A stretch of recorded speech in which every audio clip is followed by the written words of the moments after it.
Welcome, Swagatam, Vanakkam. In this video, my limited purpose is to express my sense of profound gratitude, respect, even personal adoration, if you don't mind, for Pope Francis, the supreme head of the Roman Catholic Church. His election as the Pope came to me as a very pleasant surprise. There are reasons for this, perhaps I need not enter into those reasons. To me, Pope Francis was like a draft of fresh air into the otherwise stale office of papacy. Sure enough, I had admiration for Pope John Paul II, the Pope of Polish extraction, whose, in my opinion, most significant enterprise was to try and reconnect the youth, the Catholic youth, to the Church. The youth had been feeling increasingly alienated from the life of the Church, and Pope John Paul II did whatever he could to bring the youth of the Catholic Church back into reckoning. And therefore he served as a catalytic agent for church renewal. And Pope Francis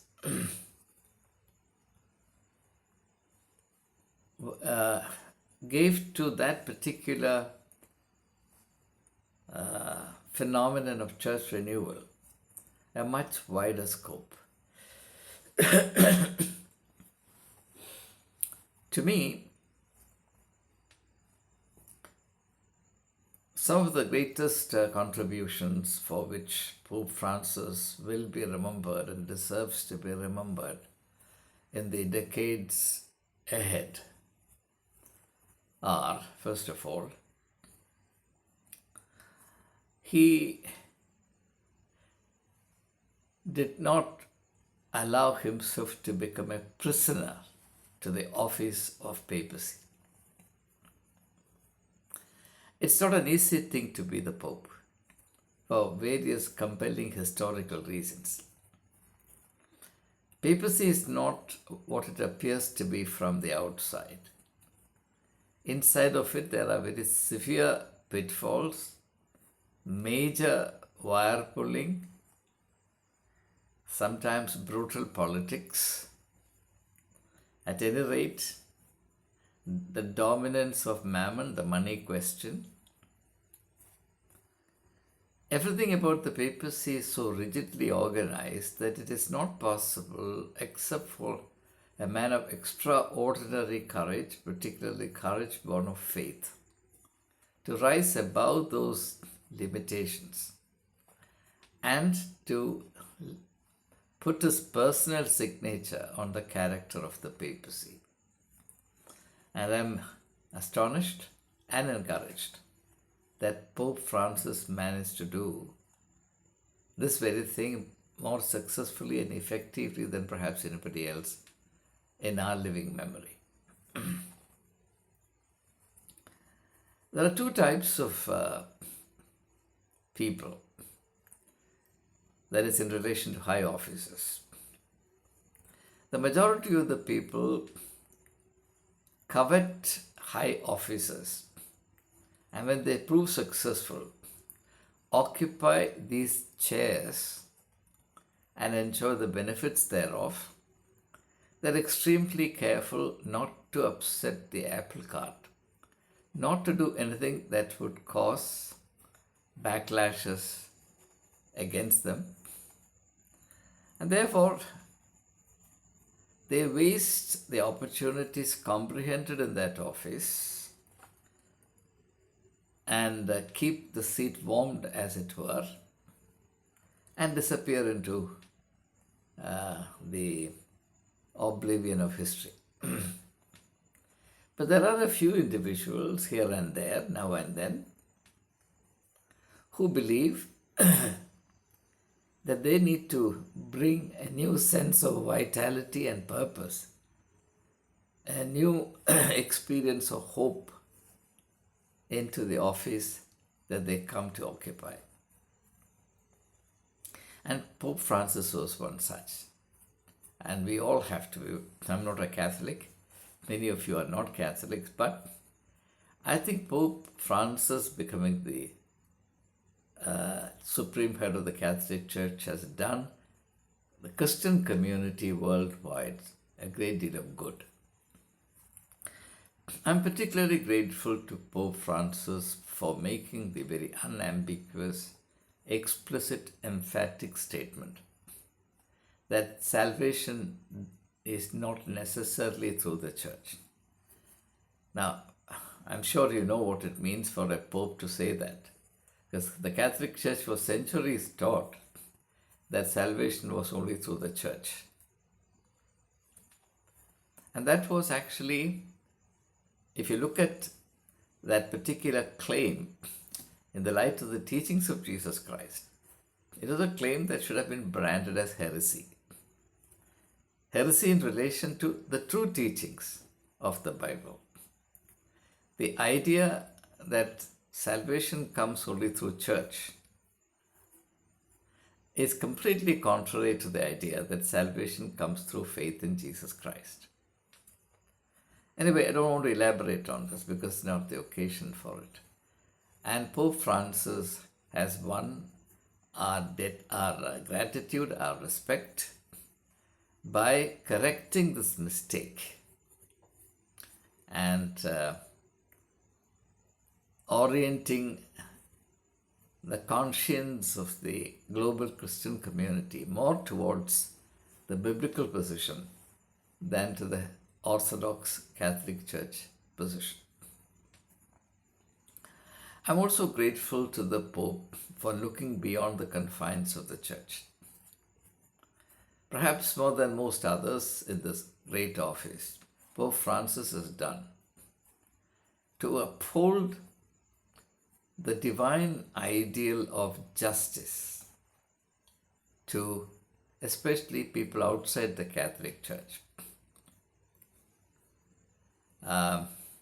He has gone out of the way to mend fences with other religious communities, particularly Muslims, which provoked the anger of traditional Catholics against him. And as most of us know, there were serious attempts to have Pope Francis impeached. Very, very significant Catholic voices were screaming against him simply because he would not play the stereotypical Orthodox role as was expected of him. So there too he showed the courage of conviction, reached out to people, and served as a connecting link. I'm also grateful to the Pope for taking a forthright stand on global issues, though sadly his voice went unheeded in practically every context, whether it is the Ukraine war or whether it is the situation in Gaza or whatever.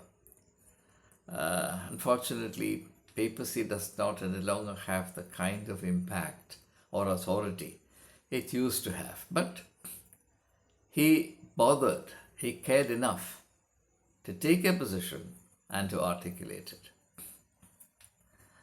I'm also grateful to him for reminding the Catholics that spiritual authority cannot be equated with the augustness of an office, but that it must have a very important emphasis on personal spiritual authenticity. The spiritual attraction that Pope Francis exercised on people around the world, and that confined not merely to Catholics. Why do I, as a person, feel attracted towards him? I'm not a Catholic. I think that spiritual authenticity, more than the historical augustness of the office of the Pope, papacy is what we shall remember him for. So that comes out of a life of faith. That comes out of the spiritual authenticity of the incumbent and not merely the historical resonances of the chair that he occupied. And an important aspect of this spiritual authenticity is the lifestyle that he maintained. I don't think any other pope before him dared to be as simple in his lifestyle as Pope Francis was. And here, the very name that he chose for himself, Pope Francis, reminiscent of the great mystic saint, Saint Francis of Assisi, the saint of love, whose love knew no limits. He loved not only human beings beyond all distinctions, but also animals and plants. Saint Francis of Assisi used to preach to the trees and to animals. He had that far wider sense of the presence of God in the manifestations of life forms in the whole of creation. And it was particularly significant that Pope Francis chose the name of Francis when he became the Pope. And I think to a large extent he lived up to it. But this is not to say that Pope Francis did absolute justice to the office that he held. There are times when I wished he had taken a more forthright stand and brought about the required corruption without any compromise, but he did not. But truth to tell, I cannot blame him. Rather, I am amazed that he managed to do as much as he did, because if you happen to occupy an office of great significance, you will know how tied down you are, tied hand and foot in that office, how difficult it is to bring about any change from the hard set patterns that constitute the so-called tradition behind that office. So, keeping that in view, I cannot but admire Pope Francis excessively, if you don't mind, for what he has been, what he has achieved, and I think he'll occupy a cherished and respected place in the annals of papacy. And he has done much good to the Catholic Church. Well, this very beloved Pope, he is 88 years old, is now undergoing treatment in a hospital in Rome. His health condition is a cause for worry for all of us. He has pneumonia in both lungs. He has developed serious infections. And I'm not a doctor, but I do have some experience of people struggling with ill health. I'm particularly worried as to what might happen through this present spell of the Pope's illness. I sincerely hope and pray that he recover, but just in case, it's the will of God to gather this blessed man into the realm of enduring peace. We accept this as part of the necessity under which all of us function. But rather than lament the termination of a very significant life, we give thanks to God for giving to Pope Francis the wisdom and the courage to live his life as vitally and as significantly and as beautifully as he has managed to. This takes an extraordinary degree of blessedness. And I have no hesitation in declaring him blessed. I don't have the authority to do so, but I don't need any authority to speak my conviction. His was indeed a blessed life. And that blessedness is the inheritance, at least of Christians worldwide without any denominational differences. And I make bold to say it's the inheritance of humanity at large. Well, the Pope was supposed to visit India, and twice we thought that his visit was imminent. But the visit of a Pope to any country is a political event, because Pope is also the head of state. He can visit a country when only when he is formally invited by the authorities of that particular country. I really don't think that Pope Francis will visit India, but his spirit has visited India, and I somehow feel very close to him. I have a sense of belongingness to him. And I pray for the hand of peace and comfort, the hand of the Lord Jesus Christ, to anoint him, to rest upon him at this time. And I pray that Pope Francis may not be subject to the indignity of prolonged and meaningless suffering, and that to the extent that he has done ample justice to his life and to his calling, he may be gathered to the blessedness of the very presence of God. But in these matters, no human being has any authority. And I believe that God and God alone exercises authority over birth and death. And I also believe that God exercises, and God alone exercises, supreme authority over everything that happens in between birth and death. So again, I really feel the presence of Pope Francis at this time. I feel as though I'm standing beside the bed in the hospital with him. And I thank God for a life well lived and for all the spiritual work accomplished through Pope Francis during the time that has been allotted to him. Pope Francis is one of the oldest bishops to hold this office.